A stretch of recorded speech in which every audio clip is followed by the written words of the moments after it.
Mas hoje, Tomás, o destaque não é amistoso, não é data FIFA, o destaque é Deivinho. Sempre ele, né?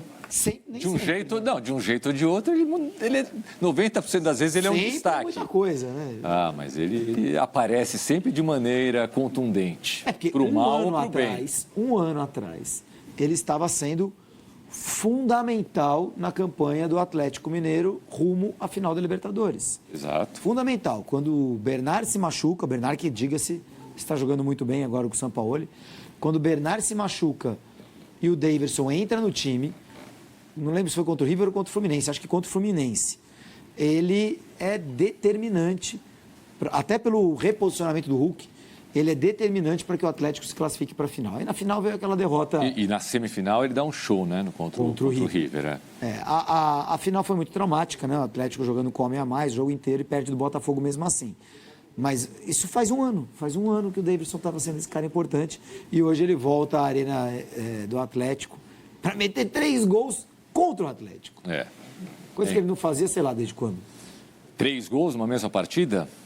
Boa pergunta. É porque... Primeira vez na carreira, tá me falando, Daniel. Falar, porque nesses tempos todos de Palmeiras, de Galo... Caramba! Eu não lembro do Davidson fazer 3 gols, lembro de jogos que ele aparece, leva pênalti, faz besteira. Bom, vamos pro... E o Atlético não perdeu não, hein? O Atlético empatou, mas esteve muito próximo da vitória, e a gente já traz aí os melhores momentos, com o Atlético abrindo o placar logo de cara, Júlio. Jogo muito na mão, 2-0 no final do primeiro tempo, 3-1... no segundo tempo, se recuperando de um gol sofrido. O Atlético não poderia ter deixado essa vitória escapar, até porque é um momento de recuperação do Atlético. O Atlético ia entrar numa briga direta por vaga na Libertadores, né? Sem dúvida. Independente de ganhar ou não a Sul-Americana. Claro, se ele for campeão da Sul-Americana, ele tá na Libertadores. Aí o gol do Vitor Hugo, totalmente sem querer. Sem querer, não. Mas um gol acidental, digamos assim. Um gol que normalmente, da maneira como a bola é cabeceada, a bola não entra, né? Ele está sendo agarrado, ele bota a cabeça na bola, mas ele direciona, né? Sim. E o próprio Daverson falha ao não salvar, né? Porque ele estava na bola ali, na linha do gol. Aí, primeiro minuto do segundo tempo, ele pede desculpas, né? Ele deve ter achado que ele ia ter que pedir desculpa só uma vez. Daverson foi titular hoje, Júlio? Daverson foi titular. E a gente também não via isso com o Palermo. Sim. Só que aí o Atlético faz o terceiro gol, numa saída de bola errada, o gol pro Dudu. A bola sobra pro Dudu. E nesse momento você fala, bom, agora, né? Porque foi um gol meio que dado pelo Fortaleza, como tantos que o Fortaleza tem dado, né? Contra o Grêmio, contra o Ceará, tomou gol no fim. Aí sai esse pênalti, pra você não é pênalti, pra mim é pênalti. Daqui a pouco a gente vai ver em mais detalhes o lance. E aí o Davidson bate muito bem, né? Categoria. Muito bem, porque o Everson vai no canto certo. O Fortaleza é resiliente, Tomás. Assim, são 5 jogos de invencibilidade, com uma vitória sobre o Flamengo e 4 empates. Alguns desses empates sofridos no fim do jogo, como contra o Ceará, mas um como esse conseguido no fim do jogo. Num gol meio que sem querer do Davidson, né? Ele tenta ajeitar a bola com o pé direito, ele é canhoto. Ele tenta ajeitar a bola com o pé direito e a bola acaba enganando. O Everson cai pro lado errado. Agora a gente vai ver melhores momentos. Praticamente no apagar das luzes, o empate do Fortaleza é um pontinho. Eu acho não que tira da zona de rebaixamento, mas é um pontinho. E ajuda até emocionalmente a equipe que segue aí acreditando, né? Num time que para muita gente, junto com o Juventude, já estava rebaixado. Tinha gente que colocava o Vitória no bojo também. Aliás, mas as 3 equipes, de uma certa maneira, umas mais, outras menos, reagiram. Importante citar que o gol é marcado pelo Hulk, com a camisa 500, né? Acabou de fazer 500 gols, esse é o 501. E muito homenageado pela torcida do Galo antes do jogo, muito bonita a homenagem. Hulk certamente na lista aí dos maiores jogadores da história do Atlético, para muitos torcedores, já na seleção do Atlético de todos os tempos. Pô, será que ele não é o maior jogador da história do Atlético? O Atlético teve grandes jogadores, mas nenhum... Bom, eu ia falar, nenhum vitorioso como o Hulk, que teve a geração da Libertadores, mas... A melhor fase da história do Atlético em termos nacionais é a que ele vive nos últimos 10 anos. Claro. Com todo respeito a grandes ídolos da história do clube, né? Reinaldo, Dadá... Sim, Éder, nossa, tanta gente, Cerezo... Mas eu acho que João Leite. Mas eu acho que o Luizinho, mas acho que o Reinaldo talvez esteja mais no coração dos torcedores, especialmente aqueles com mais de 45 anos. Sim. Bom, se o Fortaleza teve um gol ali meio que sem querer do Davidson, você já registrou que esse gol do Vitor Hugo não foi sem querer, mas foi uma somatória de fatores ali inusitados, né? Incluindo o zagueiro atrapalhando o goleirão. É o agarra-agarra em que o zagueiro do Atlético não tirou o olho da bola e acabou se aproveitando disso. Esse lance, o Davidson é muito esperto no lance, né? Muito. O Davidson é um jogador muito, dentro de campo, muito inteligente, né? Ele ganha pelo alto aí também, a jogada com o Breno Lopes, ó. Jogada perigosa. Os 10 primeiros minutos do Fortaleza foram bem bons do segundo tempo. Até que saiu, e parecia que viria o empate. Até que tem esse erro de saída de bola e o Dudu faz 3-1. Uma bola em que o Bernardo pressiona, o Rony rouba e o Dudu marca. E dessa vez a bola pega na trave e entra. Não sei se a gente vai ter o lance da bola na trave no final, quando quase o Atlético faz o seu gol. Esse lance vai ser revisado pelo VAR, né? Para mim é muito cano esse lance. Assim, o jogador do Atlético, ele não pode subir dessa forma na área. Eu entendo que o braço precisa ser usado para impulsão, mas a amplitude do braço importa. Para mim, o jogador do Atlético corre o risco. O do Fortaleza também, tá? O Fortaleza também vai para a bola com o braço aberto, ele também corre o risco. É a história do... Você corre o risco de fazer alguma bobagem. O do Fortaleza...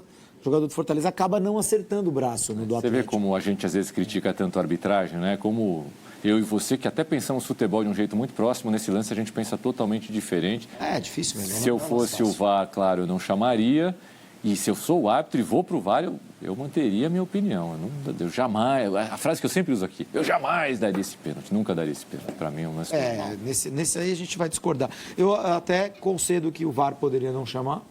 O juiz está perto do lance, está de olho na jogada e a jogada inteira, tá vendo? Ó? Eu não consigo ver se o juiz está olhando para a jogada, mas deveria estar, né? Porque o juiz tem que estar sempre olhando para a bola. Sim. E a interpretação de campo tem que ser respeitada. Então, sempre digo aqui, não gosto dessas chamadas do VAR. Mas eu achei muito perigoso esse lance. E acho que se fosse fora da área, era um lance para vermelho. Sávio Pereira Sampaio, o árbitro... Confesso que não gosto tanto do trabalho dele. E nesse lance eu entendo a pressão, é muito difícil realmente ir para o VAR e não marcar o pênalti. Claro, né? porque na câmera lenta... Né? E esse é um típico lance que na câmera lenta é muito diferente do que acontece no tempo real. E aí, mais uma vez, parece que o Davidson ele pede desculpa esperando ser aplaudido, né? Porque não é, geralmente o jogador pede desculpa meio timidamente, olhando para baixo. Ele não, ele vai para a galera pedir desculpa, quase. Na primeira, acho que a torcida do Atlético deve ter ficado perguntando por que ele está pedindo desculpa mesmo? Nem deve lembrar que o Davidson jogou lá, né? Fica bravo. Aí na segunda já falou, pô, mas de novo, hein? Aí na terceira já estavam xingando. Você até disse que teve uma imagem de uma velhinha, né? Mandando ele pro quinto dos infernos, quando ele faz o terceiro gol. Mostrou o dedo para ele. E ele se desculpava e fazia assim, ó. Ele não bate muito bem. Ele não bate muito bem, não. Mas faz gol e joga não sempre, bem, né? Mas faz. Eu acho que talvez tivesse um outro comportamento, e quando eu falo de comportamento, no caso do Davidson, é que ele é muito louco mesmo, não é que ele seja uma pessoa, mas ele tem, né, algumas atitudes dentro de campo, às vezes... São muito reprováveis. Inconvenientes, né, para falar o mínimo, né, como simular a falta do próprio árbitro, pisar na perna do próprio goleiro do time dele para mostrar que a falta foi mais grave do que foi. Às vezes parece que ele entra com o parafuso solto. Então, Não foi o caso hoje. Porque quem convive diz que ele não é maldoso, que ele não é uma pessoa, que ele é um bom amigo, tem bom coração, mas acho que falta um parafuso para ele fazer esse tipo de coisa, né? E para você não falar uma coisa pior sobre o caráter dele, porque ele tem realmente atitudes bem inconvenientes. E assim, hoje, é que aí entrar num julgamento é uma besteira, né? Mas eu sempre me coloco no lugar do torcedor do time para quem o cara está jogando, né? Tá pagando salário, tá jogando. Aí ele fez o primeiro gol, ele pediu desculpas. Segundo, pegou a bola ali, bateu o pênalti, pegou a bola no fundo. O terceiro gol dá uma comemoradinha, né, meu amigo? Pô, teu time busca um 3-3 na casa do Atlético. O Atlético incorporou, então, mas é importante a gente citar isso também. Sim, sem dúvida. Importante citar, porque o início do trabalho do Sampaoli é caótico. Muito ruim. E eu falei algumas vezes aqui, olha, o Sampaoli ou dá errado de cara, ou dá certo de cara, ou dá muito errado de cara. E quando dá errado de cara, começa a pedir, degringola, começa a pedir contratação e tal. E não foi o que aconteceu. Bom, nem adiantava pedir, né? Não tinha janela aberta e etc. Claro. Mas ele não... Ele botou o Hulk no banco. E essa é uma decisão bastante discutível, na minha opinião, equivocada. Mas ele bota o Hulk no banco, o Hulk reage com gols, né? Reconquista a posição de titular, podemos dizer assim, foi titular hoje, reconquista a posição de titular, comemora 500 gols, quando faz gol é abraçado, é vangloriado por todos os jogadores, ele não manda um silêncio para o técnico, em nenhum momento isso virou uma crise. Sim. Né? Em nenhum momento isso virou uma crise. Então, o Sampaoli conseguiu, de alguma forma, barrar o craque do time, encontrar um modelo em que o Atlético pressione mais, seja mais intenso. O Atlético era um time muito espaçado, muito pouco intenso nos jogos. E, inclusive, no ano passado, a gente viu isso acontecer em vários momentos com o Milito. Né? Era um time que oscilava muito, assim, na maneira como ele estava dentro ou não tão dentro das partidas. Então, o Sampaoli consegue encontrar isso sem o Hulk. Quando encontra, bota o Hulk de volta, você já tem um sistema melhor. Um time que está jogando de forma mais coesa e mais de acordo com o que o técnico quer. Então, o Atlético incorporou. Para mim, ele não mereceu passar nas oitavas de final, por exemplo, do Bolívar, mas já mereceu passar na semifinal. Já mereceu chegar à decisão. E essa decisão contra o Lanús, assim, antes de começar a Sul-Americana, a gente olhava para a Sul-Americana, olhava para o line-up da Sul-Americana e botava o Atlético entre os, no mínimo, 3 favoritos. Né?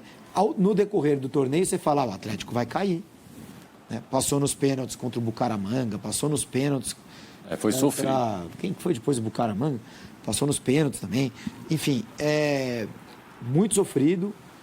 Jogos realmente em que o Atlético não parecia que ia ganhar ou se classificar, acabou passando. E nesse momento da temporada ele está melhor. Está bem melhor do que esteve quando o São Paulo chegou. Muito bem. Antes da gente ver a classificação, como fica depois desse empate em Belo Horizonte, vamos conferir quem foi o destaque segundo a aferição do SofaScore. Não poderia ser outro, a não ser o Deivinho. Nota 9, 3 gols em 90 minutos, um gol a cada meia hora. 3 finalizações certas, né? 100% de aproveitamento, gols esperados aí 1,73. Você vê, eu esperava 0. Pois é. 2 cortes, 1 falta sofrida e só ganhou 5 de 14 duelos, mas nem precisou ganhar mais duelos na partida. Também o mapa de calor dele aí para você, sobretudo atuando no ataque, na defesa só, eu acho que na cobrança de escanteio que ele vai ajudar um pouquinho ali. Vamos lá, olha o que acontece. É interessante as bolas no meio de campo, né? Porque ele faz a ideia era fazer o pivô mesmo. Exato.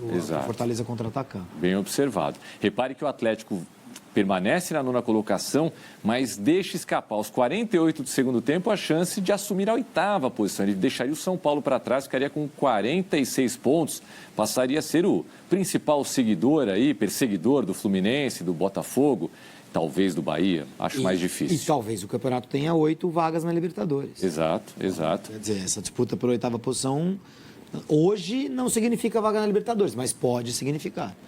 E o Fortaleza, por sua vez, vai para 31 pontos. E aí alguém vai falar, não muda muito, continua na 19ª colocação. Mas acho que ganha moral e passa aí a ficar um pontinho atrás do Juventude.